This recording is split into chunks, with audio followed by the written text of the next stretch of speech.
Hello, everyone. Happy Fast Day. Welcome to the stream. I don't know why I said that. I'm so. It's okay. It's a stream of consciousness that we are sharing with the rest of the world. It's perfectly valid. I am here. Thank you, Sean. You're doing a much better job of my own No, podcast no. series My than life I is am. just full of things that I forget I said I would do, and then I have to, adapt on the fly to my own forgetfulness. So it's I managed appreciate it. panic, is what I call it. But the thing is, like, I was preparing for like literally the last hour, and I've just broken down. Great job, Faz. Well done, past me. Uh, so since we met at MegaCon, but for the people who might not know, can you introduce yourself, Sean, if you don't mind? Yes, my name is Sean Chiplock. I go online by Sonic Mega. I have been working as a professional voice actor for about 13 years at this point, but I first got involved in VO in 2007. I do consider it my full-time focus at this point. I do streaming. I do a little bit of writing on the side, although that's a very personal hobby. And yeah, most of you have probably heard me before you've even met me, is the thing that I often say. So, a pleasure to be here today. And the first time we spoke was, I think it was 8 years ago, almost to the time. Um, give or take a few months. But we finally met at MegaCon a couple of weeks ago. Uh, So, how did you enjoy Manchester? so the first time, wait, has it been my? I've been to Birmingham, I've been to London, and this was my first time in Manchester. So, Yeah. when I had gone to Birmingham and London, I had made the mistake of having local British cuisine. And let me elucidate before you get mad at me. Um, there are certain foods that they like that they do very well, but I'm not a bread and meat kind of person in a lot of regards. Yeah. I definitely Okay. like spice a lot more, and I feel like that is something that other cultures do a lot better. So this time, going to Manchester, I was like, okay, I've had the local British cuisine. I want everything else this time around. So I plotted out, and like one day I had Turkish food, one day I had Indian, one day I had I don't know if we considered Nando's is kind of like in between, right? It's Nando's. Go on, no, say go on. what is the Nando's is a culture here. right? What's the official? What is it though? It's not like We call it a cheeky Nando's. Is yeah. But what what's the culture it comes from? Like I believe it's Portuguese. Portuguese. Thank you. Uh, Thank you. And I gotta tell you, I ate like a king the entire weekend. There wasn't a single bad meal. I forget what the name of the Turkish place was that we went to, but the Turkish coffee was phenomenal.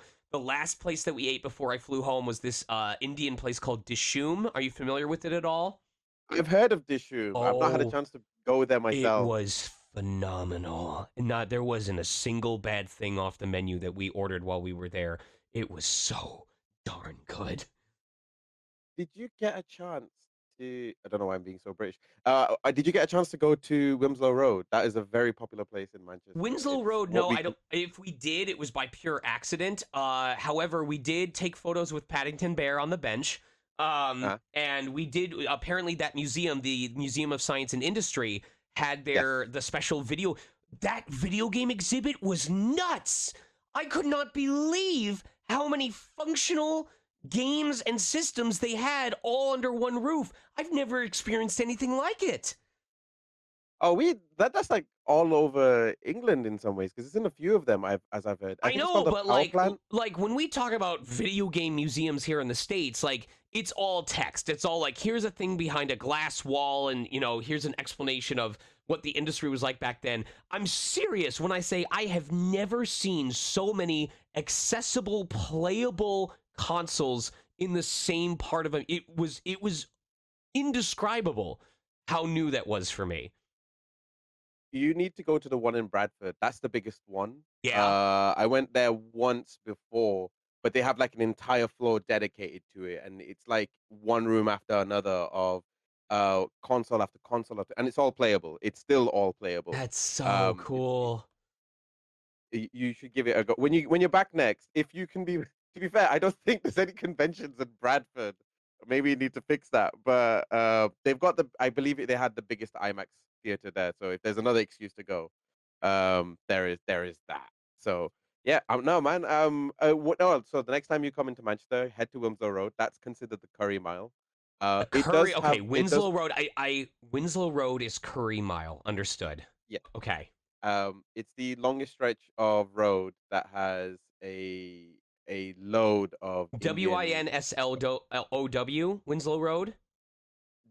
Wilm WILMSLOW Road Wilmslow ROAD. Road. Okay. Yeah, All right. it's an experience to say the least, especially if you go around the evening time. It's kind of like it's for us we call it Asian Central in a lot of ways. So you're just it's like the closest you'll ever be to being, well, at least in my case, a home away from home, That's so with how cool. busy it is. That is so Um, cool. so we should probably get to the interviewee part of it. But how have you been since then? Um, I've been. Where do I even begin? Um, life. I call it chaotic neutral, where it's never been entirely bad, it's never been entirely good, but it has always been unexpected. Um, Especially with what was going on. As you know, recently we had the video game strike, and that dried up a lot of work for people until we finally reached an agreement, and there was all kinds of negotiations happening during the same time. Um, Mm, and even now, like even in general, I've been hearing nonstop about how the industry has been really tough for a lot of people, and it's brought me a sense of humility and gratitude because as I've told my stream, part of why I had to take such weird and extended hiatuses from stream is between sessions and auditions and travel for conventions. I have been all over the place. As a perfect example, this is actually, I'm glad we could fit in this interview today because this is the last weekend that I am not traveling out for some event on a weekend until the beginning of December. I got So lucky. I'm not even we joking with you right now. I'm looking ahead and like I'm going to places like Indiana, up to Ontario. I mean, Ontario is still relatively local, but still, I'm not going to be at home. Dallas, New Jersey, Illinois, Northern California, Reno, Nevada. I am not home for a weekend until the beginning of December, and that's tentative because I know that one of the casts of a project I'm part of are trying to see if they can do like a Japan trip, and that would be the oh. beginning of December. Oh, okay. Well, hopefully that happens for you because I'm jealous that you even get to go. Um, with that being said, could you explain a little bit more about the strike? Because I don't know if we can cut this bit out, but if you don't want to, Sure. uh, uh, So this we had a video game strike, I believe, back in 2016, and then this most recent strike was a number of things. It was the hmm, fact that the video game contract was in dire need of updating. There were concerns about AI, and there needed to be regulations put in there ahead of time. Um, it's been such a whirlwind that I would be I would be nervous to try and accurately give all the details. But suffice to say, most of the time strikes happen because there is some sort of improvement or safety net or something that the body of SagAftra feels needs to be included. Also because contracts usually last 3 to 5 years and then they need to be renegotiated even if nothing changes. It's just a rule of like we're not going to just put something in place and then ignore it for 20 years. We have to come back to the table every couple of years and make sure things are as up to date as they need to be. And of hmm, course, with the advent of AI, among other things, there were a number of concerns that they felt needed to be addressed, but a number of larger companies did not want to put the protections in place that actors were asking for. Basically, it boiled down to them saying, "Oh, of course we wouldn't do that," and the actors going, "Great, then let's just put in the contract that you will not do that."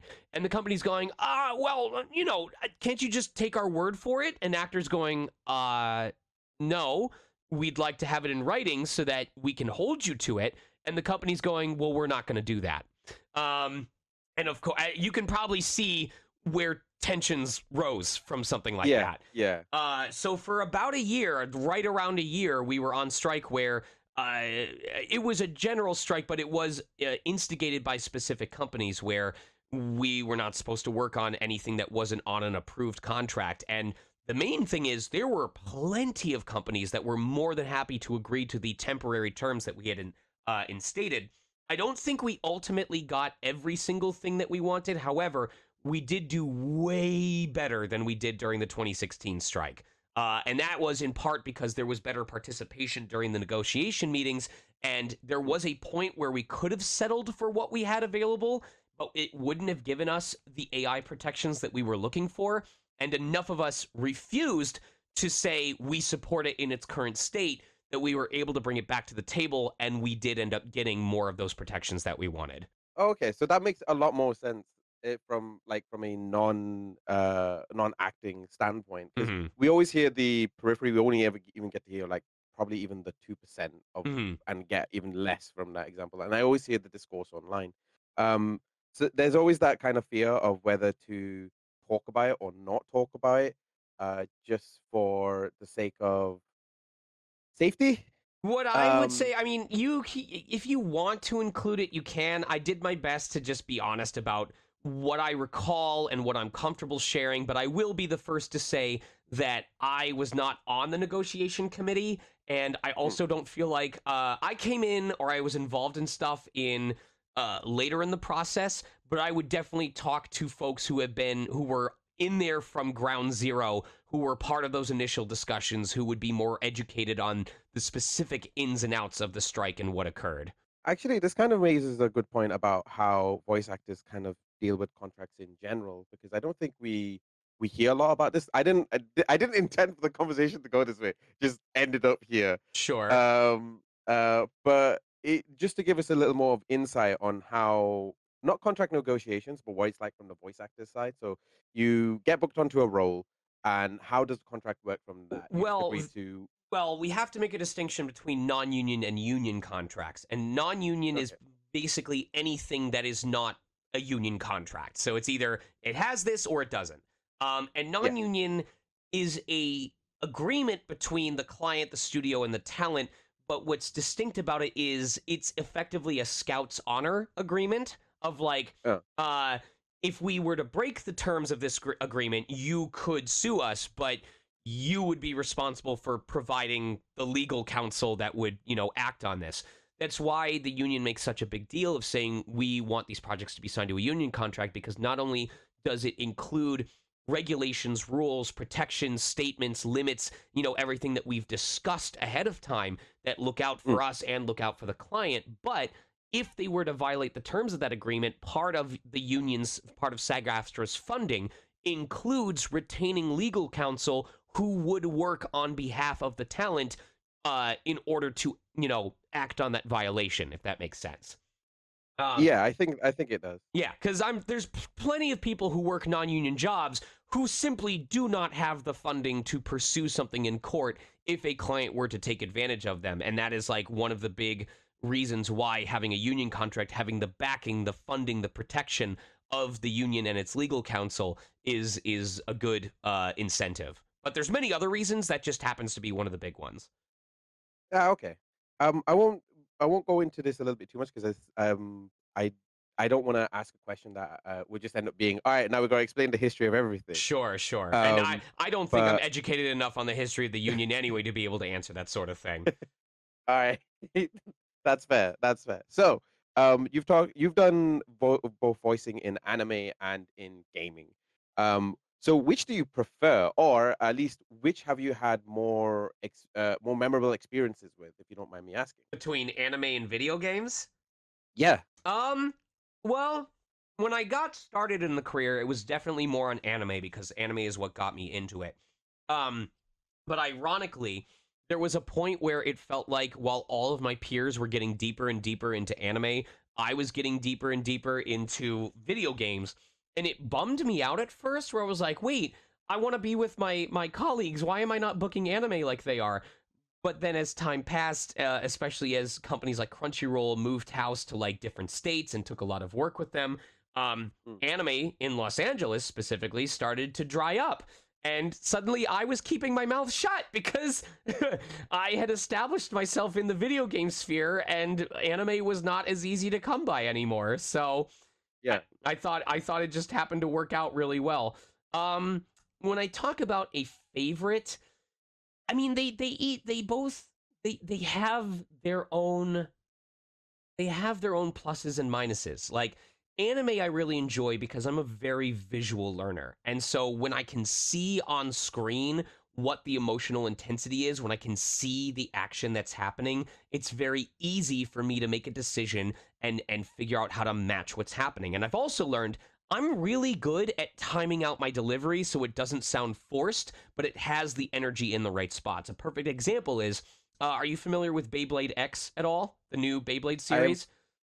I'm not familiar with the new series, but I am familiar with Beyblade. So my character, he is very high energy. Mm, He's very high energy, and yet I there's a lot of times where I have to fit in a lot of talking into a short amount of time. But I also have to not, I have to have proper breath control. I have to know, how to pace it out so it doesn't just sound like I'm rushing through the content. And I have found that I am really good at combining all of that from a technical aspect. But video games, even though it may not give me all the visuals that I want, um, it often tends to be more freeform, where they say, "Hey, so even if it needs to be within this time frame, they'll say it's about 3 seconds long, and you can go half a second under or 1 second over, and that's your limit." Um, yeah. but it does give me more freedom, and so I can deliver it any way that I want. I'm not limited to what a character's lip flaps are doing or if they happen to pause in the middle of a sentence. As long as it fits that time frame, I'm good to go. Um, so there's different parts about each that I enjoy, and I think I've gotten to the point where I am just grateful for the fact that I get to do this full time because that is not the norm. It is not the norm for people in my industry right now, and so it's I'm remiss to say that I have a favorite because I don't think anyone could make a living purely off of anime. They could make a living off of video games if they were booking nonstop.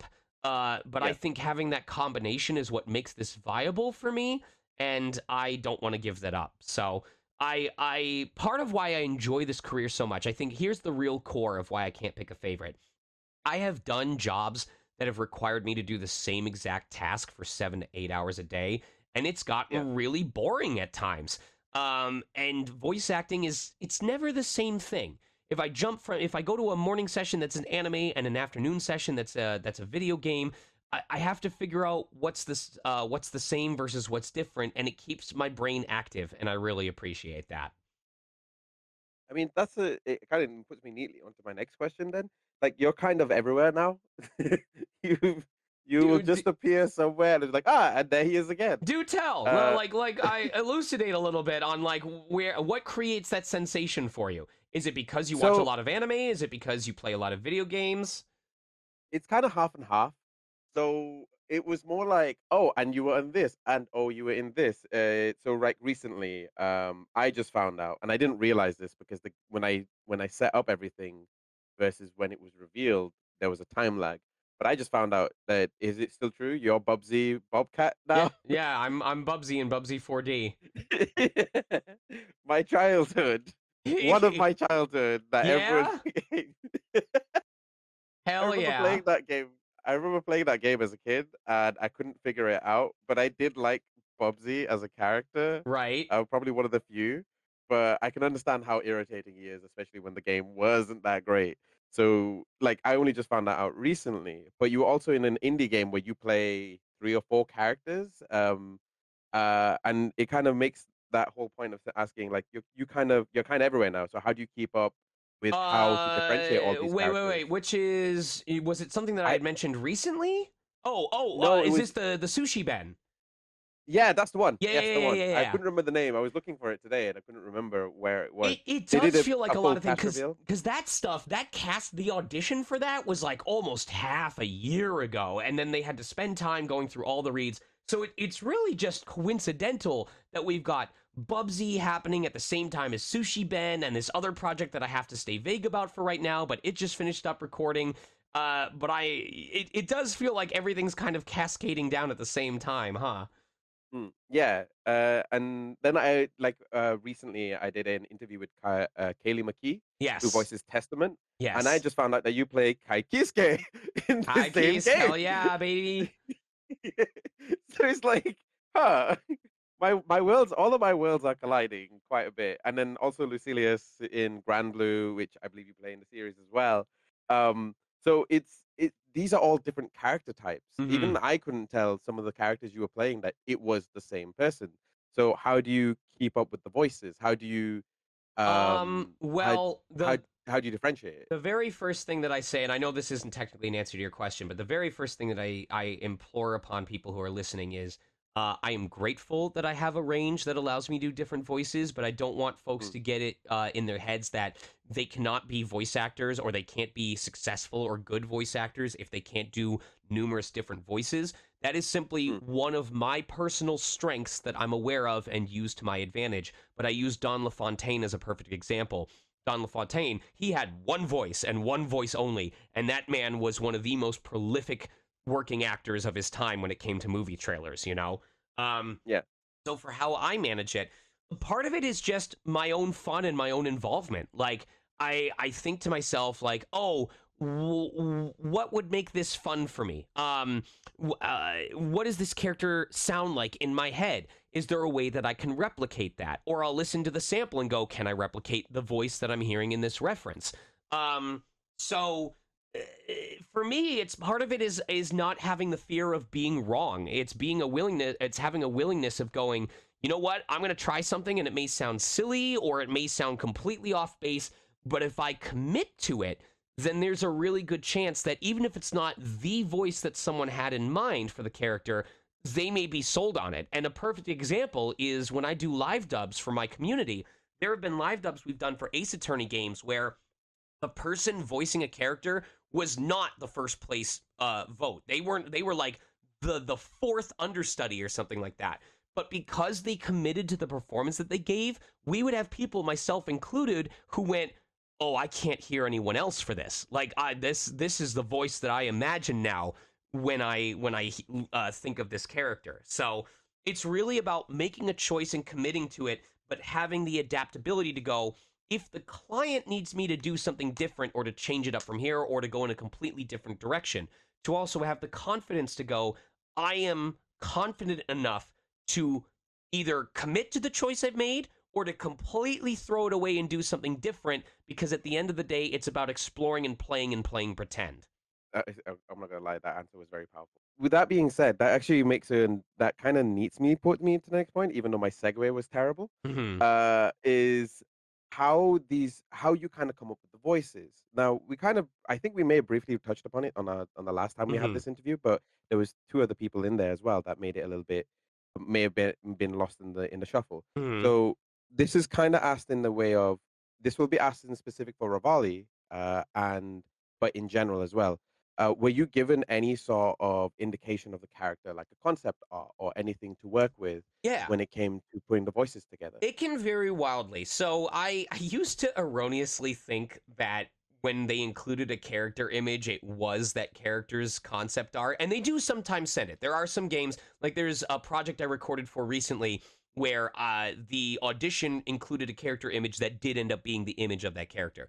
But it can range Mm, where sometimes they provide that, sometimes they provide an image of a character that would be similar to that character. Like if they say, oh, this person is a mercenary who, kind of, he's a chaotic law, or what is it, chaotic lawful neutral, good. not lawful good, chaotic neutral, something like that, or chaotic good. And they'll put an image of Deadpool, but it's not for Deadpool, but a character who shares a lot in common with what we expect from Deadpool. And then Okay. sometimes they don't include an image at all. Those are the ones I struggle with the most because, again, I'm a very visual learner. Um, and I work off of silhouettes really well. Um, and based on these, sometimes they'll give an accent suggestion. Sometimes they'll give a huge breakdown of this character's childhood leading up to where they are in this cutscene. It depends by studio, depends on client, but I use the info that I am given to say, okay, based on the knowledge that I have, how do I believe this character would react in this scenario? Or how do I believe they would say these lines that are before me? And if there's aspects of the character that I want to know, but aren't answered by the info in the sides, that's where, as an actor, I get to make it up. I can ask questions if I want, or I can just go, well, because they haven't told me, I've decided that the character is like this, and here is how that would be portrayed. And that's where we come in to kind of like fill in the gaps and create, excuse me again, where that's what happens when you stay hydrated and you talk as much as I do. The air gets trapped on its way up. Um, that is where we come in to craft the narrative of the character and say, this is the story that I think they're trying to tell. So Ah, so was that the just so we get the question answered a little I'm more directly? sorry. Go ahead. No, it's okay. No, no, you answered everything else. It was just the Rivali part. Were you given that information when it came to Rivali? I was not given concept art for Rivali when I was auditioning. I was given info about his attitude, about the way that he carried himself. Unfortunately, names were also code names, so I didn't know who the main character was or what game it was for until it was hired. But once I was in the studio, they did have additional resources that they could give me that allowed me to better hone in on here's the attitude of this scene, here's the posture that the character is taking, here's what he looks like. But obviously, they needed the chance to have me sign the paperwork that said I wasn't going to take photos or videos of anything and then leak it out to the rest of the world. So obviously this was a much older project. So I'm gonna ask these questions just to get them in some ways out of the way. Did you already know who else was in the booth by that point? No, there. 'Cause I I don't think mean, I asked this the I first I time. can ask, and they may choose to tell me, but they are under no obligation to inform me who's in the rest of the cast. Yeah. Sometimes they tell you. Oh, sorry. In this case, they didn't tell you, and there was no obligation to. Was that in other projects? Would that normally be the case? Oh, sorry, not normally. Would Again, that be the case? the answer to a lot of it is it depends. There are some cases Mm, where it's not necessary because a lot of my characters' lines are isolated, especially if they're playable. There are cases where they say, "Oh, we this other person recorded, so we're going to play you their file so you can play off of it." It ranges wildly.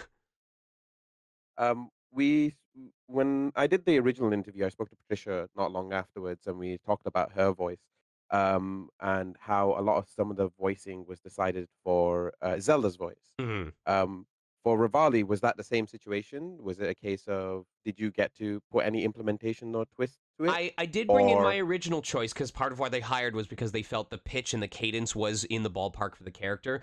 Well, the major thing they ended up shifting was the attitude because I came in with this understanding that the character was pompous and arrogant because he was kind of a showman, like he's Mm, putting on a performance, and maybe that was more true in the Japanese where he was playing it up a little bit. But in the mm, dub, in the English dub, they were like, no, we know that he has worked for this and he has a reason to distrust Link because he has no proof that Link has the skills that he has. He hasn't shown himself yet to be reliable. So mm. he is not trying to convince you that he should be the one in charge. He truly believes he should because he has done the work to prove that he is capable of protecting his people. So that's where the confidence and the arrogance is coming from, is a realistic, you have not proven yourself to me yet, so I don't understand why I'm supposed to be subservient to you. And then once I made that adaptation but kept the same voice, that is when we were able to lock in on the character. I'm gonna be honest with you. I don't think I realized that. I Yeah, feel like I should have got that from the game, but now when you put it like that, it the whole thing makes more sense right. as to why his character is the way he is. I'm wondering how many people who might be listening to this might have had the same disposition as I did Mm, um, up until this point. So you've been in Zelda, Final Fantasy, Persona, Danganronpa, which are kind of like big franchises for a lot of people. right. Is there anything you want to be in? No, I used to say things of like, oh, it would be so cool if I could be a part of this. I think the one that I'm actually committed to would be um the Etrian Odyssey series, or just I would love to be in more dungeon crawlers where I'm a selectable voice type when you create a character. But in Mm, general, I have found that I deal a lot with envy and jealousy. Like, for example, I'm in all those cool franchises, but I'm still not in the official Pokemon anime. I've auditioned for the new Pokemon anime at least half a dozen times at this point, and none of them have stuck. I haven't been in a major AAA game like Baldur's Gate 3 as a major character. I'm in a lot of the newer Spider-Man games, but it's only ever as like thugs and guards and stuff like that. And I'm not complaining about the work, but I mean of like when you talk about something that is mainstream, something that like Yeah. there's a lot of people say they play Fortnite or they play Call of Duty. I've never been in a Call of Duty. I've been in Lego Fortnite as like Raptors or something like that, but not as a named character that people like the mass audience would recognize. And so it can be really easy to succumb to these feelings of like, well, yeah, I'm in all these different things, but when it really counts, when it's a really big project, when it's something that millions and billions of dollars are earned on, I never seem to book anything. So I shy away from saying, here's a franchise I'd like to work on because I'm sure that there's craploads of people who would like to be working on anything right now, who would like to be busy, who would like to be in the studio, who would like to not, they're not looking at auditions in terms of how cool would it be if I were to book this gig, but almost in terms of I really need to book this or else I don't know how I'm going to afford rent for this month.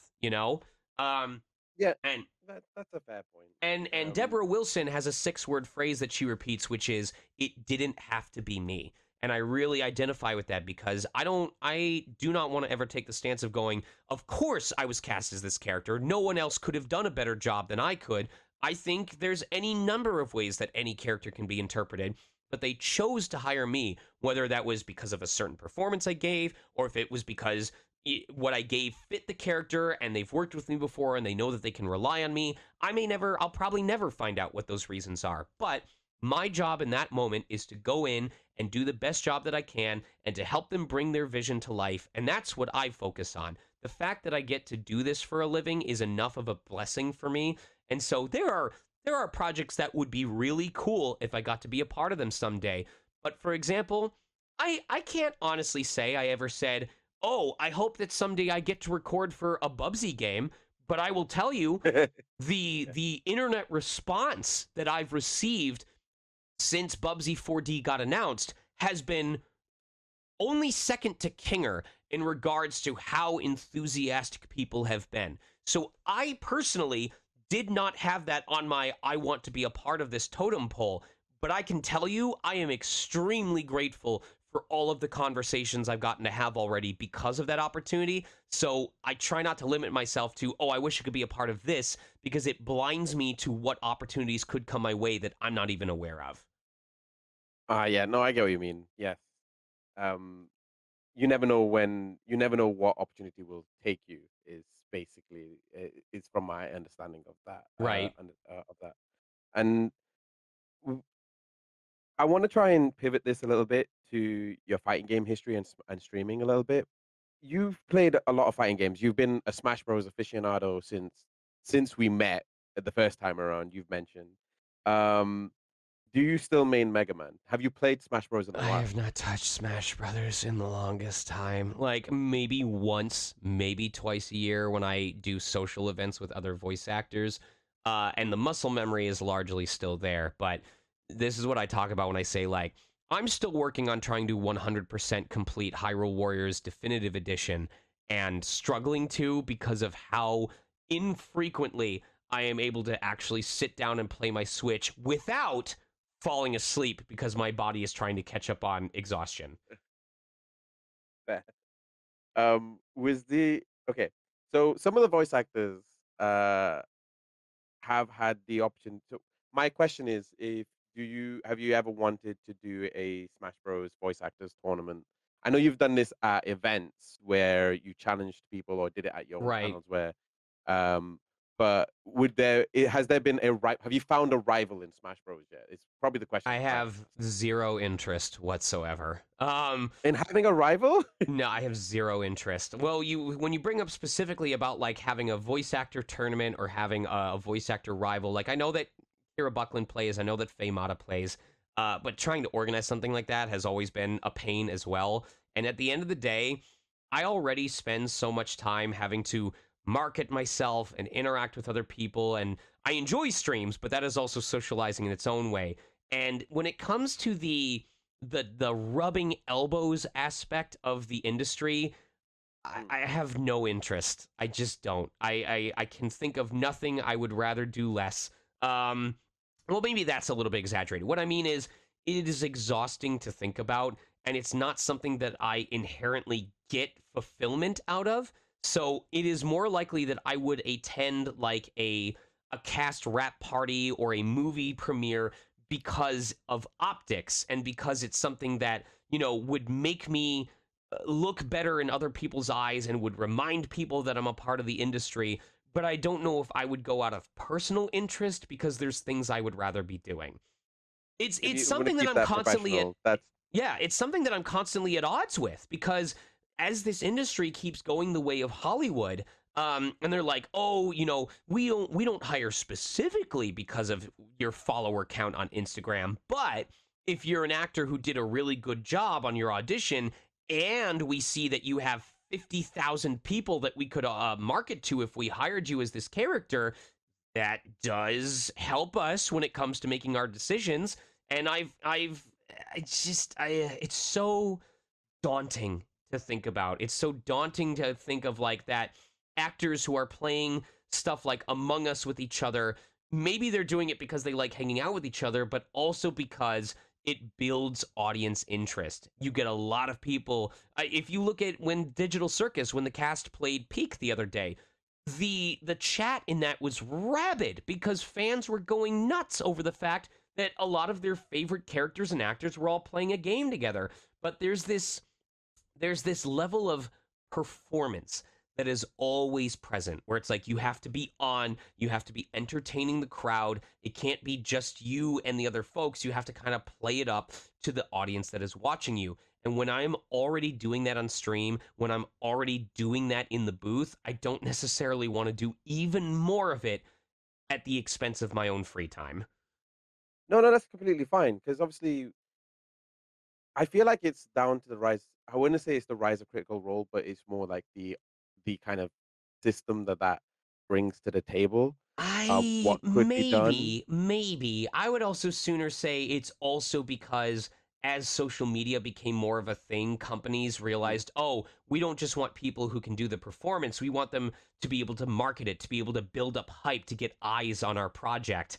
And mm. it was just a matter of course that Hollywood aspects were going to leak over into voice acting because a lot of voice acting contracts are really just hand me downs from Hollywood contracts. Live action contracts in Hollywood get updated way more frequently and way sooner than voice acting ever has. That is something that is Yeah, slowly shifting, but it definitely is.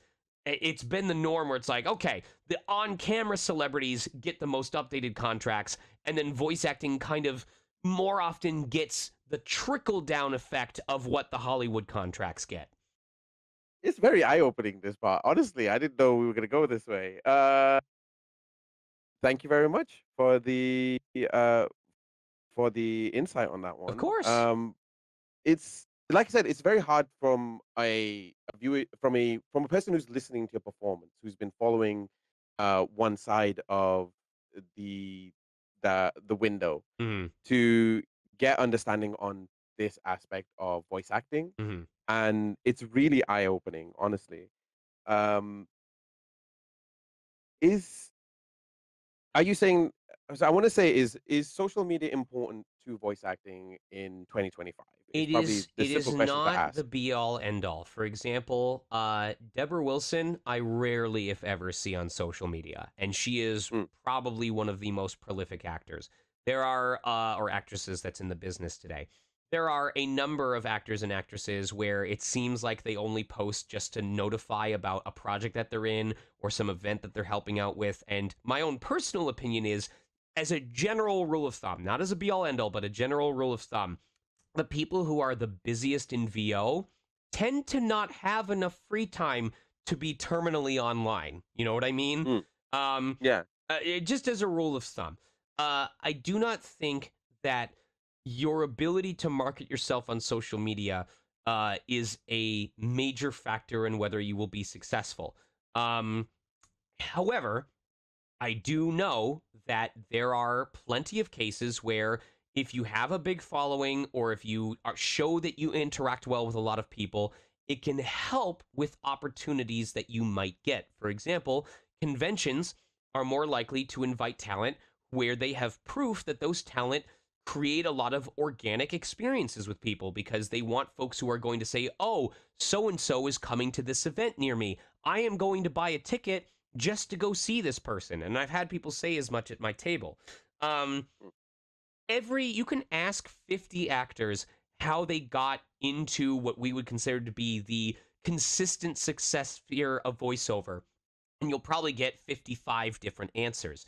So what works for one person may not work for another person. But I would be very surprised to learn that voice actors who also happen to be content creators, who also happen to be video creators, who also happen to be VTubers, who also happen to be all these other things, I would be very surprised to learn that those aspects of their identity somehow did not have any positive influence whatsoever on their success in voiceover, if that makes sense.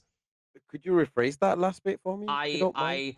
I I think that it is a factor. It's not a be all end all factor, but I would be Mm. very surprised to learn that voice actors who are also content creators do not get additional benefit from the fact that they are these other things in addition to voice actors. That's a fair point. That's fair. Um, I am. I stop short. What I mean is I stop short of going, oh, they're only successful because they happen to be content creators. I'm simply saying I would be very surprised to learn that the content creation did not also contribute to their success. Okay, okay. No, that makes a lot more sense.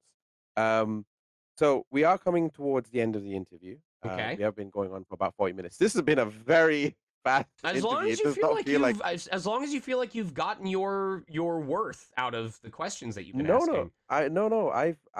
To be honest, I got more than what I was expecting, honestly. I do have some community questions. Okay. They are going to be anime and gaming related. Okay. So the first one is from Darkspine Josh.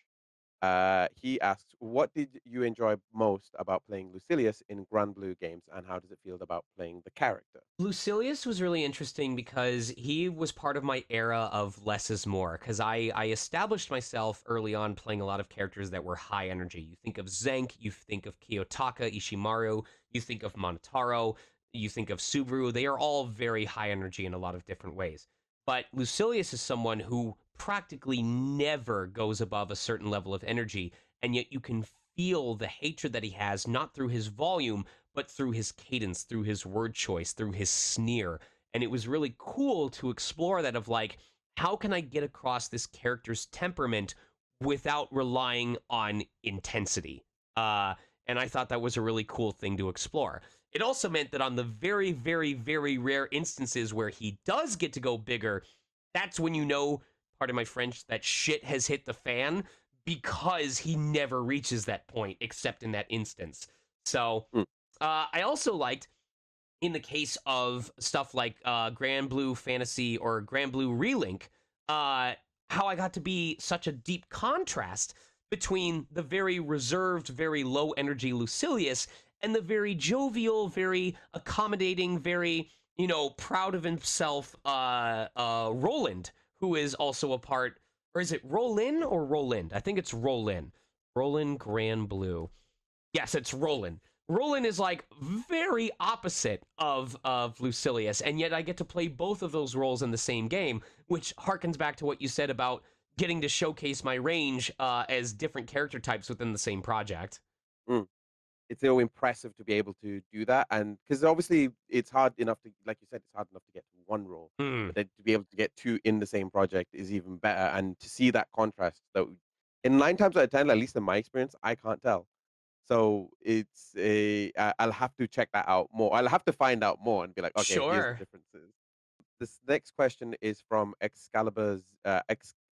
True Excalibur is his name. Okay. Uh, but he's got different spelling, so I do apologize. He asks, "What was it like to play Subaru even after all of his deaths?" So I'm guessing what he to make that a little bit easier is you have so many unique deaths, Right. and how do you kind of differentiate all of There them? are there are so many aspects of Subaru that I identify with, and so anytime I get to step into his shoes, it's not entirely, but it does often feel of like how would I be if I were the one going on this adventure? And I'm just so grateful and proud that I that I get to be a part of that world and join hands with so many cool cast members. I never get tired of it, and I hope I get to be around long enough that I can explore it to the end of the series. Fingers crossed for you, man. I should ask you, what was either your favorite or, I guess, worst death to perform? The most stressful one vocally, probably had to be it was actually in season 3 when the most stressful at least before season 3 happened was definitely the snow rabbit scene because that was a single take. All of that from the Oh, moment he starts reacting, the end of that scene was a single take because I knew it was going to destroy my throat no matter what I did, and I basically had one shot to make it sound really good. But in um, season 3, there's one where he's basically having razor sharp blades cutting into his throat while they're also suffocating him at the same time. Oh my god, just describing it that is sounds, so yeah, right. And that and sounds I painful. I when I make myself gag, whether intentionally or not, my body really does not like that. My gag reflex is particularly sensitive. So that was something where I had to make sure not to actually hurt myself, but in the interest of trying to make it sound really good, I was constantly towing the line of like overdoing it as a result. Thank you. And L Mountain asks, what was your favorite line from playing as Reen Schwarzer? Favorite line. Hopefully, I pronounced it. For me, I hope I pronounced it right. you'd think for a character that has spoken so many times that it would be hard for me to think of a line that I really enjoyed. But the one that I always think of is Termination slash Dawn, because it is when I used to play Tales of Symphonia, when I first discovered voice acting, I distinctly remember going, God, how cool it would be to get to do an attack skill call out the way that people do in Tales of Symphonia, Tales of the Abyss.